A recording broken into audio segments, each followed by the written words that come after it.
오늘 마지막 절에 보니까 우리를 좀 기쁘게 하는 그런 성경 구절이 있습니다. 이에 그 사람이 매우 번창하여 양떼와 노비와 낙타와 나귀가 많았더라. 야곱을 말하는 것이죠. 저와 여러분들이 거부가 되는 축복이 있기를 바랍니다.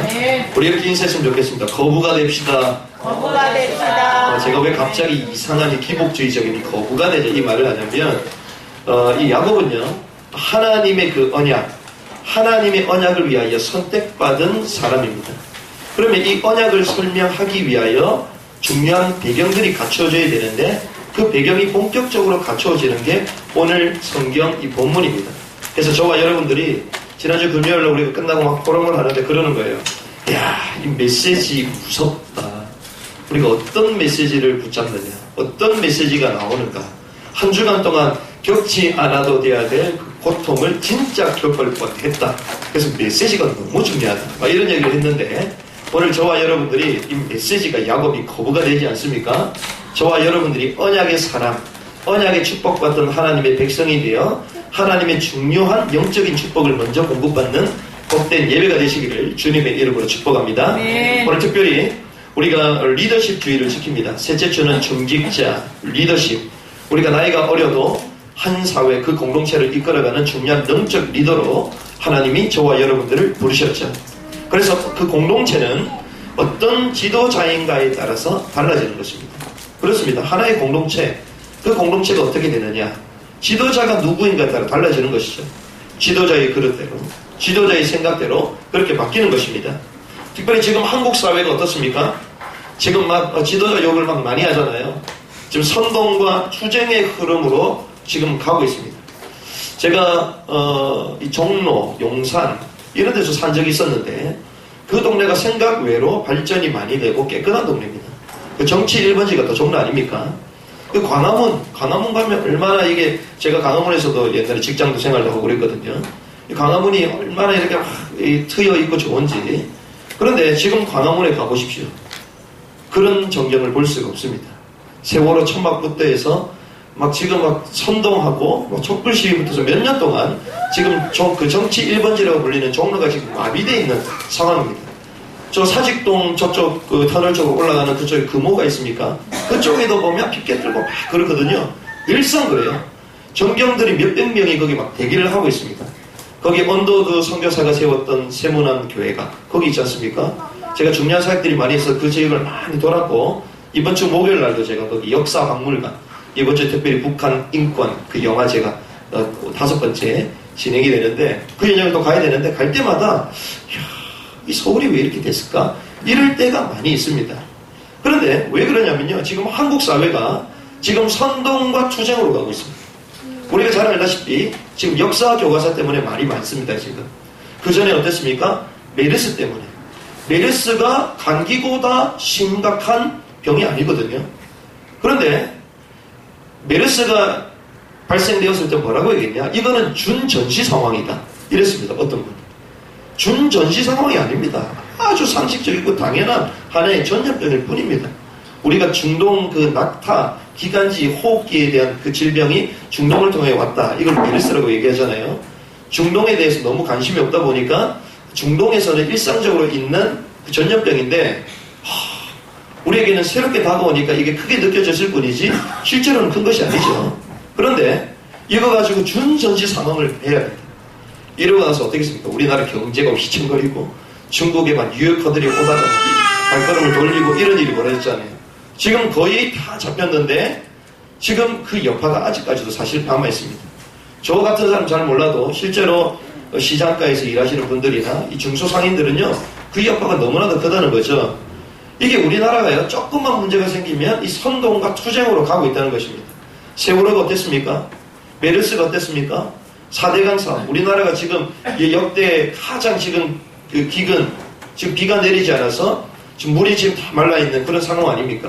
충청도, 보령 이런 데는 사람들이 지금 물도 급수를 하고 단수를 지금 하고 있고 물도 다른 데서 퍼가지고 오는데 그 물이 어디서 퍼오고 있냐? 4대강 작업을 했던 그 동네에는 물을 지금 끌고 오고 있습니다, 지금. 그러니 그 지역 사람들이 지금 뭐라고 얘기하냐? 왜 4대강 왜 우리 지역까지는 왜 개발을 안 했냐? 이러고 나오는 거예요, 지금. 이런 지금 구조로 우리 사회가 가고 있습니다. 한미 FTA에 어땠습니까? 감옥병 사태 일어났을 때 촛불 시위, 그때 유모차 2대를 전부 다 끌고 나왔죠. 그러면서 엄마들 마스크 쓰고 유모차를 앞지르고, 저렇게 꼬마 아이들, 저 귀여운 아이들을 정치 1번지의 도구로 이렇게 쓴다는 것이 제 정신입니까? 사실 그건 말이 되지가 않는 것이죠. 그런데 지금 우리 사회가요, 어느 순간부터 이 민주화 운동의 그 30년 전에 일어났던 그 좋은 부분들을 아주 이상한 쪽으로 활용하면서 지금 선동과 왜곡으로 가고 있다는 거죠. 왜 그런 줄 아십니까? 그 이유는 대한민국에 대한 정체성과 뿌리를 잃어버렸기 때문에. 하나님께서 이 대한민국이라는 나라를 왜 새롭게 세워주셨냐? 구한말에 무너지고 넘어지고 전 세계에서 가장 못 사는 이 나라, 악취로 가득 찼던 이 한국 땅, 특별히 이 서울 한양 땅에요, 배수시설이 안 돼가지고 막 우리가 말하는, 죄송합니다, 그런 배설물들이, 오물들이 깔려 있었던 게 한양입니다. 서울입니다. 너무나 악취가 났어요. 그냥 뭐 패싸움이 일어나서 그냥 막 죽어있는 시체들이 널브러져 있는 땅이 조선 땅이었습니다.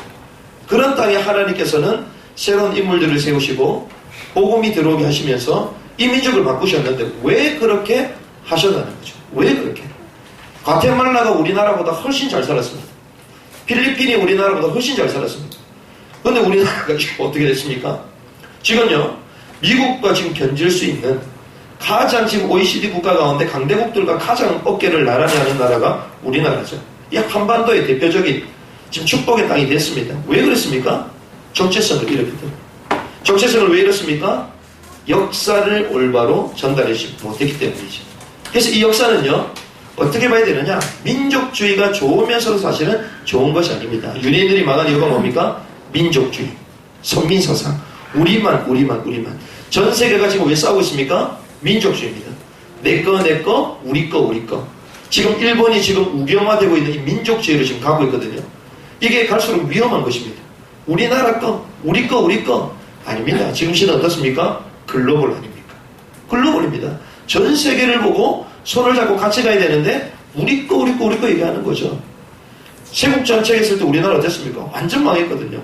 일본은 근대화가 되어지면서 엄청난 발전을 이뤘는데 우리나라는 계속 도태됐던 게 조선시대의 역사입니다. 그런데요, 이 역사라는 걸 볼 때 세 가지 관점으로 봐야 됩니다. 첫 번째는요, 세계화입니다.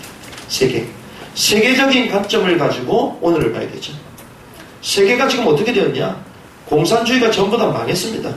그렇죠? 자유시장 민주주의 경제체제로 전 세계가 통합이 되었죠.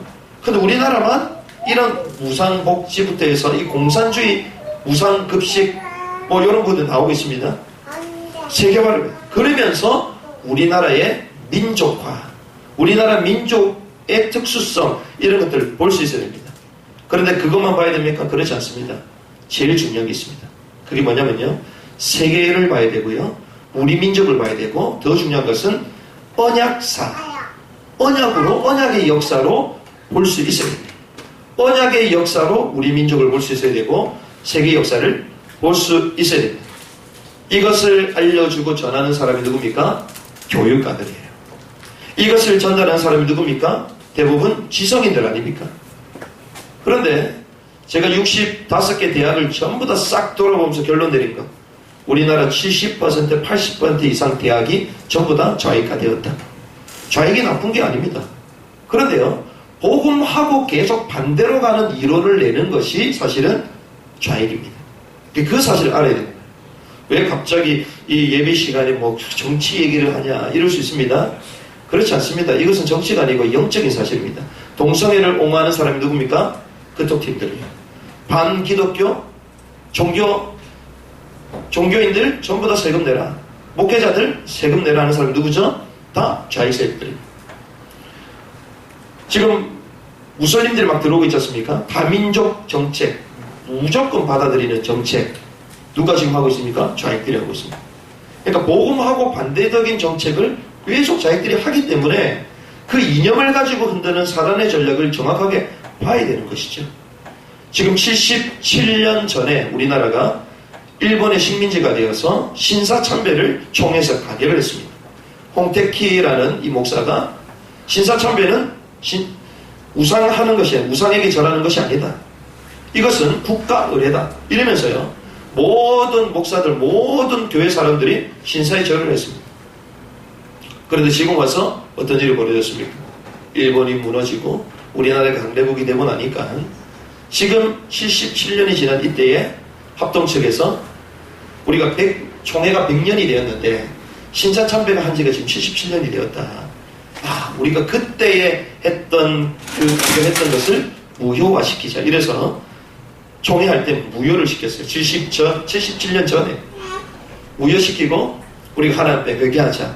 이런 일들이 일어났죠. 그것이요, 정치적인 문제지만 실제로는 영적인 문제였습니다.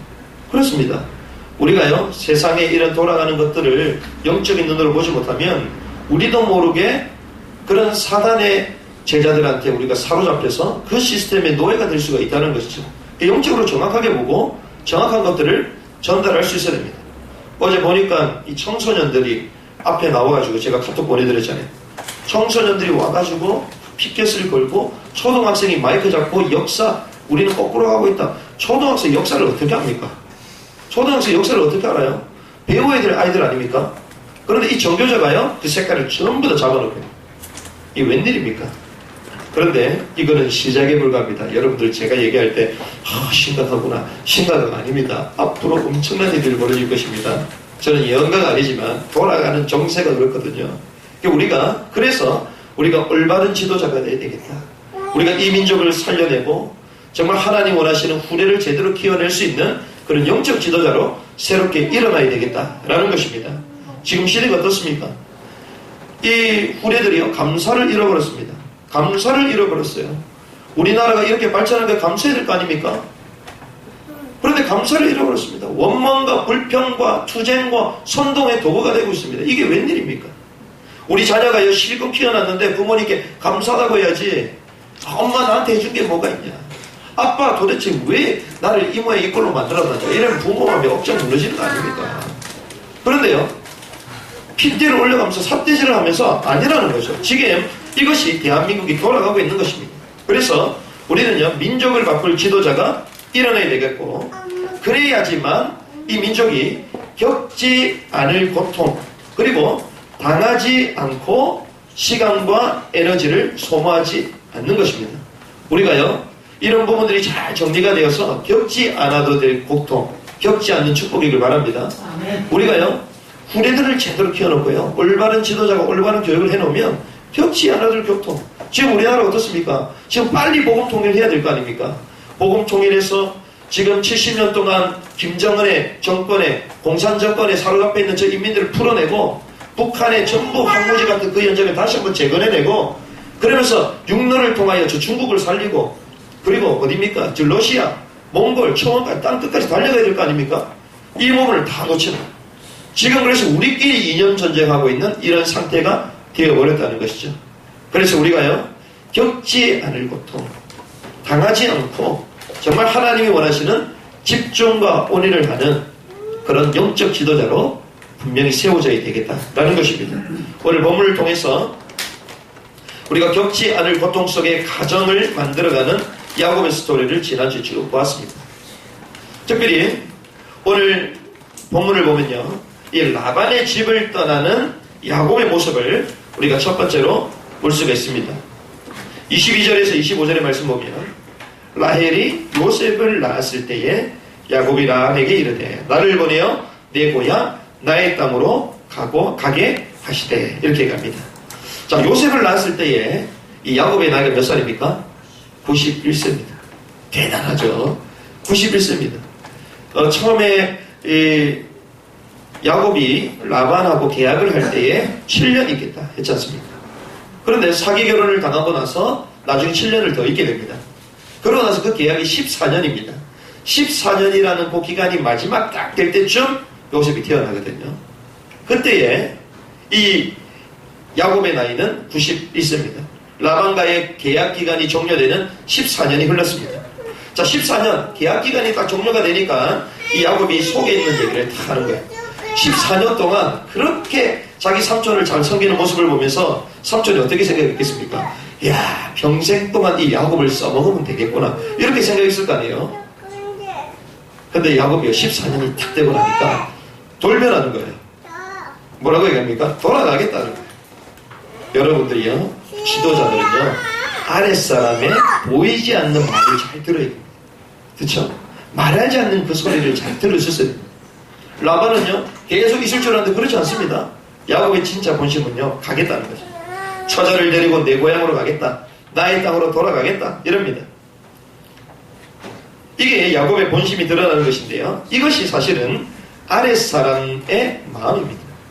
우리가요, 나를 위하여 충성? 그렇지 않습니다. 그냥 할 수 없어서 있는 것이지, 뭐가 좋다고 우리와 하겠습니까? 그쵸? 라반이 착각하고 있었던 거예요. 사람이요, 오는 시간표가 있으면 가는 시간표가 있는 것입니다. 사람이 앉는 시간이 있으면 일어나는 시간이 있는 것이죠. 걷는 시간이 있으면 달리는 시간이 있고, 달리다 보면 또 걷는 시간표가 있는 것입니다. 오고 감이 분명한 것이죠. 이게 야곱의 본심이었죠. 그런데 야곱의 상황은 어땠습니까? 사실은 야곱의 상황은요, 갈 수 있는 상황이 아닙니다. 나이가 많잖아요. 그리고 갈 데가 어디 있습니까?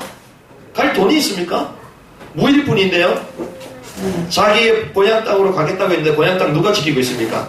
에서가 칼을 갈고 막 있는 거예요. 자기 형 에서가.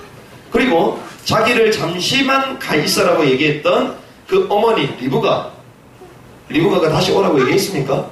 얘기도 안 했어요. 이 말은 위험하다는 거거든요. 그런데 자기는 가겠대. 대단하죠. 처자도 많습니다.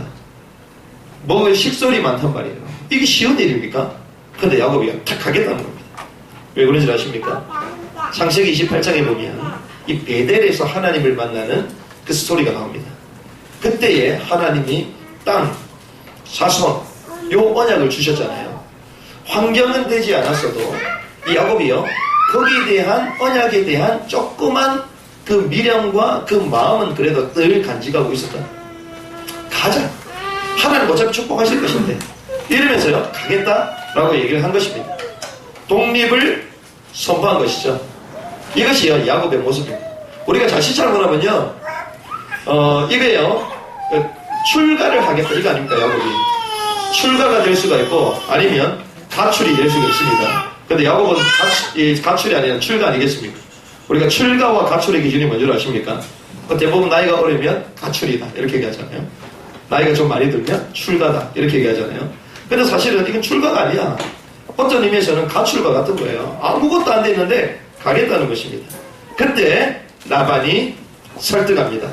27절에 우리 한번 같이 읽겠습니다. 시작. 라반이 그에게 이르되 여호와께서 너로 말미암아 내게 복 주신 줄을 내가 깨달았노니 네가 나를 사랑스럽게 여기거든 그대로 있으라. 자, 이 라반이요, 얼마나 머리가 비상하냐면요, 가겠다는 사람한테 뭐부터합니까? 가지마! 이렇게 얘기하지 않습니다. 우리는 대부분 가는 사람 있으면 왜 가냐? 가지마! 이렇게 얘기할 거 아닙니까? 아니면 가! 이렇게 기계적으로 얘기할 거 아닙니까? 라반이요, 이렇게 얘기합니다. 여호와께서 너로 말미암아 내게 복을 주셨다. 상대방을 막 칭찬하면서 마음을 다 띄워주면서 꼬시는 거예요. 그러면서 뭐라고 얘기합니까? 네가 나를 사랑스럽게 여기거든. 이 마음에요, 이 종교심과 이 가족애를 탁 자극시킵니다. 그러면서 친밀감을 탁 형성시킵니다. 야곱이 아주 뛰어난 전략가죠. 이 라반이 야곱을 막 마음을 돌립니다. 그러면서 28절에 그대로 있으라 이러면서 내 품삯을 주겠다. 이렇게 가죠. 자, 품삯을 주겠답니다. 그렇게 싹 꽂아놓고 이제는 품삯을 주겠다. 지금까지 품삯이 있었습니까? 없었어요. 얼마나 나쁜 사람이에요. 야곱의 노동력을 막 이용해 먹었습니다. 그러니까 29절에서 30절의 말씀 보면요, 야곱이 본심을 이제 쫙 드러내는데요, 이렇게 갑니다. 야곱이 그에게 이르되 내가 어떻게 외삼촌을 섬겼는지, 어떻게 외삼촌의 가축을 쳤는지 외삼촌이 아십니다. 그렇게 얘기합니다. 아니, 내가 외삼촌을 위해서 얼마나 외삼촌 아시지 않습니까? 이게 뭡니까? 보상심리가 나오기 시작합니다. 내가 이렇게 일했는데, 막 이렇게 하잖아요, 우리가요. 내가 이렇게 최선을 다했는데, 30절에 내가 오기 전에는 외삼촌의 소유가 적더니 번성하여 때를 이루었으니 내 발이 이르는 곳마다 여호와께서 외삼촌에게 복을 주셨나이다. 이것이 대부분의 사람들이요, 착각을 해요. 내가 여기서 일했기 때문에 우리 기업이 잘 된다? 대부분 이런 착각을 하잖아요. 야곱이 막 이러고 있는 거예요. 나 때문에 거부가 되지 않았습니까? 내가 있었기 때문에 이 야곱도 또 라반도 똑같습니다. 그런데 뭐라고요? 내 집은 없다. 왜 내 몫은 없느냐? 내가 이렇게 열심히 하고 내가 이렇게 막 이렇게 세웠는데 왜 내게는 내 몫이 없냐? 이렇게 얘기하는 거예요. 우리가 이것을 보면서 이 사람의 이 자기 입장에서 일을 해석하는 모습을 우리가 볼 수가 있는데요. 야곱은 사실은 어떻게 되겠습니까? 야곱이 어떤 환경 가운데 라반에게 왔습니까? 죽음의 형편 가운데 왔었잖아요. 어디 갈 길도 없었고 그리고 형을 피하여 죽음을 피하여 도망자 신세로 갔었습니다. 그럼 무엇을 기억해야 되죠? 그 죽음의 형편 가운데 있었을 때 나를 도와줬던 삼촌을 기억해야 되는 거죠. 그 죽음의 형편을 기억해야 됩니다. 과거를 기억하고 있어요. 그런데 과거의 기억을 싹 잊어버려요. 그러니까 뭐가 없습니까? 은혜가 없고 감사가 없는 것이죠. 그러니 마음속에는 뭐예요? 보상심리가 탁 드러나는 것입니다. 여러분들 감사하시기 바랍니다. 감사하시려면요 처음을 봐야 되는 거예요. 하나님이 나를 어떻게 나를 구원하셨는지, 저분이 나를 처음 어떻게 나를 도와주셨는지 이걸 봐야 되는 거예요. 근데 이걸 잊어버리는 거죠. 제가 중국 사람들을 왜 좋아하는 줄 아십니까? 우리가 생각하는 중국 사람은 한족 아닙니까? 한족은 대륙 기질이 있는데요. 이 사람들은요 은혜를 받으면요 대를 이어서 갚습니다. 은혜를 받으면요 대를 이어서 갚아요. 그런데 우리는 어떻습니까? 은혜 받을 때는 그냥 좋아 그냥. 그리고 한번 고개 돌리면 끝이야. 우리 한국 사람들은. 물론 장점이 있습니다. 워낙 빨리빨리 하는 또 민족이다 보니까. 근데 중국 사람들은요 그렇지가 않아요. 진짜 이 사람들 은혜를 입었다 평생 갚는 사람들입니다. 우리가요 상처를 기억하길 원합니까? 은혜 받았던 것을 기억하길 원합니까? 대부분 사람들은 상처를 기억하거든요. 상처는 한 번밖에 안 받았는데 영원히 가지고 있어. 은혜는 10번, 100번을 받았는데도 기억을 안 합니다. 이게 인간이거든요. 야곱도 이랬다는 것입니다. 자기의 그 죽음의 형편 가운데 있었을 때에 라반이 자기를 거두어주고 그리고 자기 딸도 자기에게 내어주고 그리고 자기 처자식도 먹여 살 수 있도록 해준 그 은혜에 감사해야 될 거 아닙니까? 그러면 하나님이 책임지실 건데 아니라는 거죠. 지금까지는요 마치 라반이 나쁜 사람처럼 쫙 나오는데 실제로는 또 그렇지가 않습니다. 31절에서 32절 이 말씀 우리 같이 한번 읽겠습니다. 시작. 라반이 이르되 네가 무엇으로 내게 주냐? 야곱이 이르되 외삼촌께서 내게 아무것도 주시지 않아도 나를 위하여 이 일을 행하시면 내가 다시 외삼촌의 양떼를 먹이고 지키리이다. 오늘 내가 외삼촌의 양떼를 두루다니며 그 양 중에 아롱진 것과 점이 있는 것과 검은 것을 가려내고 또 염소 중에 점이 있는 것과 아롱진 것을 가려내리니 이것이 내 품삯이 되리이다. 자, 이게 야곱이요 품삯을 주겠다라고 얘기했던 그 라반의 말을 듣고 자기는 품삯을 받지 않겠다 이렇게 품삯을 받지 않고 다른 제안을 하죠. 그러면 즉흥적으로 야곱이 이 생각을 했겠습니까? 그렇지 않습니다. 그러면 미리 계산된 야곱의 행동입니다. 품삯이 아니라 사실상 자기 계산된 이 야곱의 행동, 다른 제안을 딱 하게 되는데요. 그래서 두 번째로는 야곱과 라반의 이제는 세 번째 계약이 성사가 됩니다. 첫 번째, 라헬을 주겠다. 속았죠? 그러고 나서 7년을 더 일하면 또 주겠다. 두 번째 계약. 이제는 세 번째 계약입니다. 야곱과 라반의 세 번째 계약이 성사가 되는데요. 자, 야곱의 계약이 무엇인지 한번 봅시다. 이 야곱이요, 마치 이 불리한 조건인 양 딱 얘기를 합니다. 그렇죠? 야곱이 이르되 외삼촌께서 내게 아무것도 주시지 않아도 나를 위하여 이 일을 행하시면 내가 외삼촌의 양떼를 먹이고 지키겠습니다. 이렇게 얘기합니다. 그러면서 양하고 염소에 대한 얘기를 하는데요. 대부분 짐승도 우월인자가 있고 열성인자들이 있잖아요. 우월인자들이 단색입니다. 대부분 흰색이고 검은색이고. 근데 점이 있고 아롱지고 막 이게 막 점이 막 풀고 뭐 이런 거 있잖아요. 이게 대부분 열성인자거든요. 근데 열성인자가 많습니까? 대부분 그렇지 않습니다. 우성인자들이 다 많거든요. 그러니 야곱이 다 깨를 줍니다. 이 좋은 것은 외삼촌이 전부 다 가져갔고 어차피 이건 안 좋은 거니까 이 안 좋은 것은 내 소유로 주십시오. 이렇게 얘기하는 거예요. 자기가 일을 다해서 안 좋은 거는 내게 달라. 이 상대를 협상으로 끌어내는 아주 치밀한 전략의 야구를 가지고 있습니다. 대단하죠. 생각해 보십시오. 협상을 하는데 나한테만 유익이 돼. 자기 상대방한테는 안 좋아요. 뭐 나를 위해서 계속 협상 제안을 해준다. 그럼 누가 안 하겠습니까? 이 사기꾼들의 특징 아닙니까? 나한테는 막 엄청 잘 되는 것처럼 야곱이 마치 그런 겁니다. 설명을 하는데요. 아주 구체적이고 아주 합리적인 이득의 조건을 딱 제안합니다. 그러면서 33절에 후일에 외삼촌께서 오셔서 내 품삯을 조사하실 때 나의 의가 내 대답이 될 것이다. 무엇입니까? 정정당당하게 하겠다. 이 정당성의 이 근거를 딱 대면서 확신을 딱 심어줍니다. 그때 라반은 어떻게 합니까? 흔쾌히 수용을 하죠. 흔쾌히 수용을 합니다. 이게 라반의 본심이죠. 자기의 소유를 지키겠다라는 라반의 본심이 여기서 또 드러나게 됩니다. 생각해 보십시오. 자기가 정말 야곱을 사랑했다면 그 제안을 받아야 됩니까? 받지 말아야 되죠. 나의 아들 야곱 이렇게 나와야 될 거 아닙니까? 내가 너를 위하여 많은 걸 챙겨주지 못했구나. 이게 지도자 아닙니까? 그런데요, 불리한 조건을 탁 대는 야곱을 보면서 윗사람이 좋다고 제안합니다. 이게 라반의 본심입니다. 야곱을 진짜 사랑했다라기보다는 소유를 지키기 위한 라반의 모습이었죠.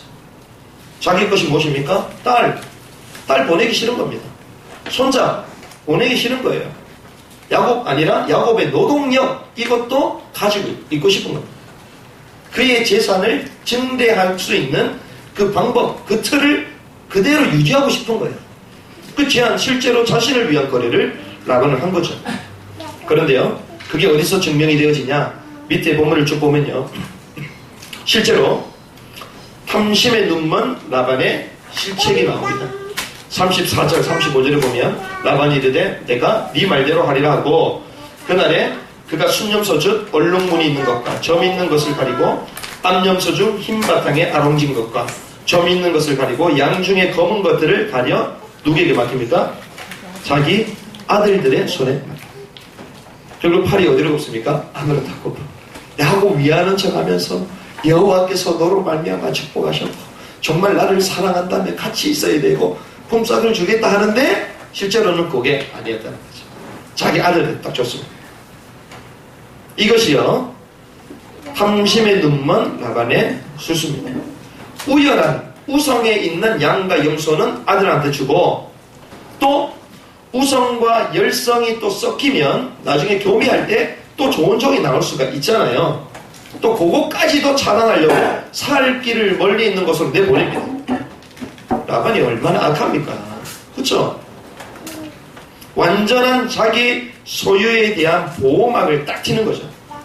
이것은요, 사람보다 물질의 탐심을 가지고 있는 라반의 모습입니다. 사람보다요, 물질을 사랑하는 모습. 이것이 대부분의 우리가 현장에 나가면요, 사람들의 모습입니다. 우리를 위하여 잘해주는 사람 있을 수 있습니다. 하지만요, 우리의 노동력을 원하는 것이 아닙니까? 우리의 배경을 원하는 거 아닙니까? 진짜 우리가 마음을 담고 스승과 제자처럼 영적인 것과 함께하는 동력자, 세상에서는 볼 수가 없죠. 이게요, 세상 돌아가는 모습이에요. 가족 관계도 이랬다는 거예요. 결국 라반은 어떻게 됩니까? 어마어마한 축복의 대표적인 인물 야곱을 놓쳐버리게 되는 것이죠. 이런 가운데 마지막으로 세 번째, 재산의 축척을 위해서 야곱이 술수를 벌이는 모습이 37절에서부터 43절까지 나옵니다. 37절에 보면 이 껍질을 이용해서요, 얼룩무늬의 양을 다량으로 이렇게 번식하는 방법을 스스로 터득을 합니다. 특히 우리가 버드나무, 살구나무, 신풍나무 이런 얘기들이 나오잖아요. 여기에 껍질이요, 대부분 좀 푸르고 진하고 이런데요, 여기에 껍질을 하나씩 떼면 보드러운 흰털이 납니다. 그러면 보드러운 흰털하고 껍질 그 푸르스 좀 황색과 같은 그러한 색깔하고 두 개가 이게 무늬가 생기는 거 아닙니까? 그러니까 그걸 교미할 때 보여주는 거예요. 그래서 이것을 이 짐승들이 이 교미할 때 그걸 보면서 머리에 딱 상상력, 시각적으로 딱 인식이 되도록 하는 그런 방법을 씁니다. 그래서 오늘 38절에서 39절에 쭉 말씀을 보면 이 버드나무, 살구나무, 신풍나무 이 껍질 얼룩무늬가 만들게 만들어서 물 구유에서 교미를 할 때 이 영상 이것을 다 기억하도록 하는 것이죠. 40절의 말씀 보면 서로 마주보게 합니다. 그러면서 41절에서 42절까지 말씀 보면 튼튼한 양이 자기의 것이 되도록 다 전략을 쓰는 모습이 나옵니다. 그런데 이것은요 사실은 과학적인 방법이 아닙니다. 미신적인 거죠. 4,000년 이후에 그 멘델의 법칙이라는 게 있습니다. 이 멘델의 법칙이 뭐냐? 유전 현상이라는 것은 환경에 의한 것이 아니고 처음부터 창조주께서 유전인자 그 세포 속에 고정되어 있다라고 말합니다. 자, 세포 속에 고정이 되어 있는 것입니다. 우리가 환경을 통해 변하는 게 아니고요. 처음부터 유전인자 가운데 열성과 우성이 있는 거예요. 처음부터 얼룩무늬가 있는 것이고 처음부터 간색이 있는 것이고 아롱진 것이 있는 겁니다. 처음부터. 근데 야곱은요, 이 자기의 경험에서 나온 자기 체면, 자기 방법 이런 거 있잖아요. 우리가 자기만의 이런 딜레마에 빠지는 사람이 있고 트라우마에 있는 사람도 있지 않습니까? 뭐 일을 할 때 나는 이렇게 해야 돼. 이렇게 안 하면 안 돼. 자기 패턴이 있잖아요. 여기서 벗어나면 막 실제로는 그렇지 않은데 그렇게 느끼는 거 있잖아요. 마치 야곱이 이랬던 거예요. 자기가 딱 보니까 이렇게 하면 될 것 같아. 아, 맞는 것 같아. 자기 계산을 가지고 그렇게 하는 겁니다. 하나님의 계획보다는 자신의 경험을 의지를 했죠. 근데 재미난 사실은요, 43절에 보니까 야곱이요 번창하여 양떼와 노비와 낙타와 나귀가 많아졌다는 것입니다. 하나님의 언약이 성취가 됐다는 거죠. 자, 이걸 통하여 우리가 말씀을 정리를 하겠습니다. 오늘 본문에 보면 서로 뭐 라반, 야곱 떠나겠다, 떠나지 않겠다. 내가 이렇게까지 일을 열심히 했는데 왜 삼촌 나를 왜 안 도와줬냐? 이러면서 서로 막 치고 박히면서 거부가 되고자 하는 이 야곱의 치밀한 전략, 서로 막 속이고 속이는 전략, 이 내용들이 나옵니다. 세상은 어떻습니까? 첫 번째, 결국 자기 유익과 이익을 위하여 서로 이용하는 것이 세상입니다. 그런데 31장 12절의 말씀, 31장 12절의 말씀 우리 한 목소리로 한번 같이 읽겠습니다. 시작. 이르시되 내 눈을 들어보라. 양떼를 탄 수양은 다 얼룩무늬 있는 것, 점 있는 것과 아령진 것이니까 라반이 내게 행한 모든 것을 내가 보았노라. 자, 하나님은 이 사실을 보았죠. 무엇입니까? 하나님은 야곱의 그 억울함도 알고 계셨고 라반이 노동력을 착취하는 모습도 주님은 다 알고 계셨습니다. 하나님이 그걸 다 알고 계셨기 때문에 하나님께서 다 갚으신 것이죠. 이것이 무엇입니까? 하나님께서는 우리의 형편을 다 아신다는 것입니다. 우리가 이렇게 인본주의 쓰지 않아도 하나님의 시간표가 되면 하나님께서 성실한 그 야곱을 축복하십니다. 성실을 하시기 때문에 축복하는 것이 아니라 언약의 사람이 대표적인 주자이기 때문에 축복하실 수밖에 없는 것이죠. 그런데 야곱은요, 인본주의 쓰고 또 라반도 그걸 또 이용해 먹고 이러면서 결국에는 서로 단절되어지는 이런 일들이 벌어지는 것이죠. 지금 한국 사회가 어떻습니까? 노조, 뭐 조합 필요합니다. 그런데요, 도가 지나칠 때가 너무 많아요. 비정규직들 이런 사람들 3천만 원도 못 받니다. 2천만 원 정도 아니면 뭐 1,500만 원 정도 이 정도 연봉이라고 그러죠. 그 정도 받아가면서 생활을 근근정정하는데 정규직들은요 6천만 원씩 받습니다. 7천만 원씩 받습니다. 현대중공업 기종노자라고 그러잖아요. 9천만 원 이렇게 받는 사람이 있습니다. 제가 아르바이트 할 때요 가봤더니요 저보다 기본적으로 봉급이 3배가 많아요. 그런데도요 회사 때 월급 보너스 안 올려주냐 대마하고 난리가 나요. 신기하죠. 노조운동 할 필요 없습니다. 하나님께서 그 인생을 책임지시는데 무슨 노조를 합니다. 하나님께서 우리 편이 되어주시는데 왜 월급이 적다고 투덜투덜 거립니까? 그럴 필요 없는 것입니다. 그렇죠? 하나님이 우리 인생을 책임지시는 것이죠. 하나님은요, 왜 그때 응답을 주셨냐? 하나님은 14년의 야곱을 기다리셨습니다. 그렇습니다. 이 하나님의 응답은요, 기다리는 시간표가 있습니다. 야곱이 14년이 있었죠. 그런데 14년 동안 주님은 기다리시고 나중에 거부가 되게 하셨는데, 왜 그렇게 하셨냐? 물질이 중요한 것이 아니라, 이 물질이 와야 되는 분명한 배경을 주님께서 먼저 만드신 것입니다. 그렇죠. 그 배경이 무엇입니까? 자식. 그리고 14년 동안 본국으로 돌아가는 그 기다림, 요걸 하나님 준비하신 것이죠. 그리고 또 한 가지 더는요, 언약을 상기했던 야곱의 모습. 야곱이요, 그때까지 기다리면서 언약이 상기하도록 주님은 만드셨습니다. 만약에 야곱이 너무 처음부터 거부가 됐다, 돌아가고 싶겠습니까? 안 돌아가겠죠. 너무 좋은데요. 그런데 하나님이요, 야곱을 14년 동안 그 고난 가운데 이런저런 문제 가운데 있게 하시면서 언약에 대한 그 희미해졌던 그 언약을 다시 한번 상기시켜 주셨습니다. 저와 여러분들이 왜 일이 잘 안 됩니까? 하나님께 돌아가는 사인임을 믿습니다. 아멘. 왜 계속 문제가 있습니까?